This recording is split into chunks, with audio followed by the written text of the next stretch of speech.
A charismatic 37-year-old, Burkina Faso's military ruler Captain Ibrahim Traore has skillfully built the persona of a Pan-Africanist leader determined to free his nation from what he regards as the clutches of Western imperialism and neocolonialism. His message has resonated across Africa and beyond, with his admirers seeing him as following in the footsteps of African heroes like Burkina Faso's very own Thomas Sankara, a Marxist revolutionary who is sometimes referred to as Africa's Che Guevara. Traore's impact is huge. I have even heard politicians and authors in countries like Kenya, in East Africa, say, "This is it." He is the man, Beverly Achi, a senior researcher at global consultancy firm Control Risks, told the BBC. His messages reflect the age we are living in, when many Africans are questioning the relationship with the West, and why there is still so much poverty in such a resource-rich continent, she said. After seizing power in the coup in 2022, Traore's regime ditched former colonial power France in favor of a strong alliance with Russia that has included the deployment of a Russian paramilitary brigade and adopted left-wing economic policies. This included setting up a state-owned mining company, requiring foreign firms to give it a 15% stake in their local operations and to transfer skills to Burkinabe people. The rule also applied to Russian miner Norgold, which was given a license in late April for its latest investment in Burkina Faso's gold industry. As part of what Traore calls a revolution to ensure Burkina Faso benefits from its mineral wealth, the junta is also building a gold refinery and establishing national gold reserves for the first time in the nation's history. However, Western-owned firms appear to be facing a tough time, with Australia-headquartered Sarama Resources launching arbitration proceedings against Burkina Faso in late 2024 following the withdrawal of an exploration license. The junta has also nationalized 2 gold mines previously owned by a London-listed firm, and said last month that it planned to take control of more foreign-owned mines. Enoch Randy Akins, a researcher at South Africa's Institute for Security Studies, told the BBC that Traore's radical reforms had increased his popularity in Africa. He is now arguably Africa's most popular, if not favorite, president, Mr. Akins said. His popularity has been fueled through social media, including many misleading posts intended to bolster his revolutionary image. AI-generated videos of music stars like R. Kelly, Rihanna, Justin Bieber, and Beyoncé are seen immortalizing him through song, though they have done nothing of the sort. Ms. Aching said that Traore first caught the attention of Africans when he spoke at the Russia-Africa Summit in 2023, telling African leaders to stop behaving like puppets who dance every time the imperialists pull the strings. This speech was heavily publicized by Russian media, which has become a major player in promoting Traore's Pan-Africanist image. Traore attended commemorations in Russia last week to mark the 80th anniversary of the Soviet victory over Nazi Germany in World War II. He posted on X that he, along with military leaders from neighboring Mali and Niger, were inspired by it to winning the war against terrorism and imperialism at all costs. Thanks to his rhetoric and pushed by a slick social media campaign, his appeal has spread around the world, including among African Americans and Black Britons, Ms. Aching noted. Everyone who has experienced racism, colonialism and slavery can relate to his messages, Ms. Aching said, pointing out that African-American rapper Meek Mill had posted about him on X late last year, saying how much he liked his energy and heart, though he was ridiculed for mixing up names by referring to Traore as Burkina Faso and later deleted the post. But France's president is not a fan, describing Traore as part of a Baroque alliance between self-proclaimed Pan-Africans and neo-imperialists. Emmanuel Macron was also referring to Russia and China, whom he accused, in a 2023 speech, of provoking coups in Africa's former French colonies, and hypocritically stirring up old arguments over sovereignty and colonial exploitation. Traore's popularity comes despite the fact that he has failed to fulfill his pledge to quell a 10-year Islamist insurgency that has fueled ethnic divisions and has now spread to once peaceful neighbors like Benin. His junta has also cracked down on dissent, including the opposition, media and civil society groups, and punished critics, among them medics and magistrates, by sending them to the front lines of the war against the jihadists.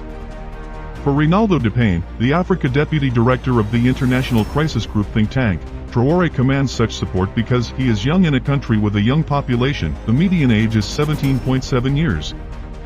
He is media savvy, and uses the past to build his popularity as a reincarnation of Sankara, he told the BBC.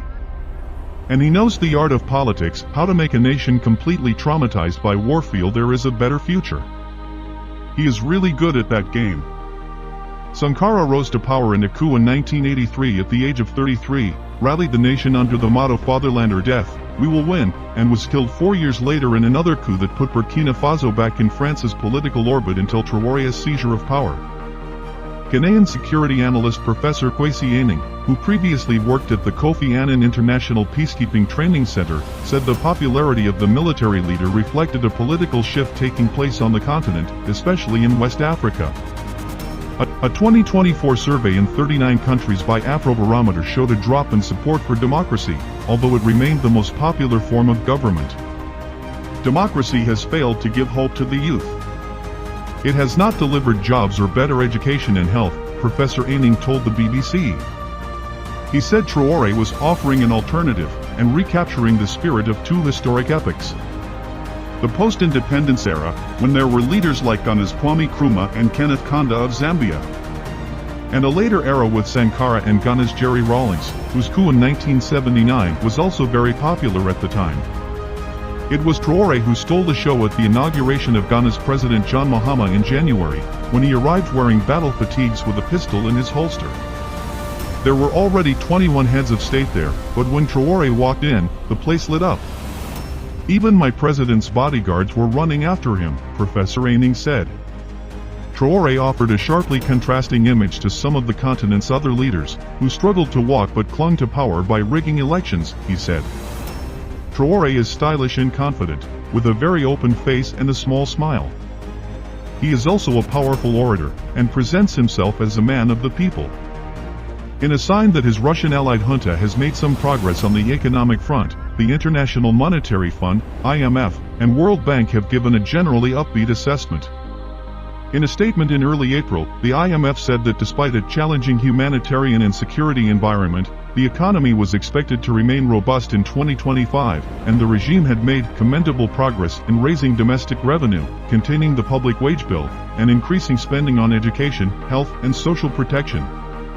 As for the World Bank, it said that inflation had surged from 0.7% in 2023 to 4.2% in 2024, but the extreme poverty rate, which refers to people living on less than $2.15, on 1.61 a day, had fallen by almost 2 percentage points to 24.9% because of robust growth in the agriculture and services sectors.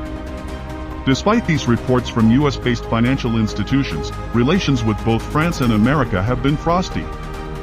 A recent example being the claim by the head of the U.S. Africa Command, Gen. Michael Langley, that Traore was using Burkina Faso's gold reserves for his junta's protection rather than the nation's benefit. This appeared to be a reference to the long-standing view of the U.S. and some of its African allies that Russian forces were propping up Traore in exchange for a stake in Burkina Faso's gold industry, undermining the military ruler's image as a leader who expelled French troops in 2023 to reclaim the country's sovereignty.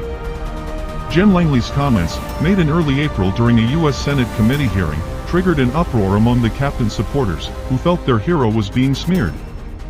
This was further inflamed when shortly afterwards, the Burkinabe junta said it had foiled a coup plot, alleging the plotters were based in neighboring Ivory Coast, where Gen. Langley then made a visit. Ivory Coast denied being involved in any plot, while the U.S. Africa Command said Gen. Langley's visit had focused on addressing common security challenges, including violent extremism. But the junta took the opportunity to organize one of its biggest rallies in Burkina Faso's capital over fears that imperialists and their lackeys were trying to depose the captain. Because Colin Powell lied, Iraq was destroyed.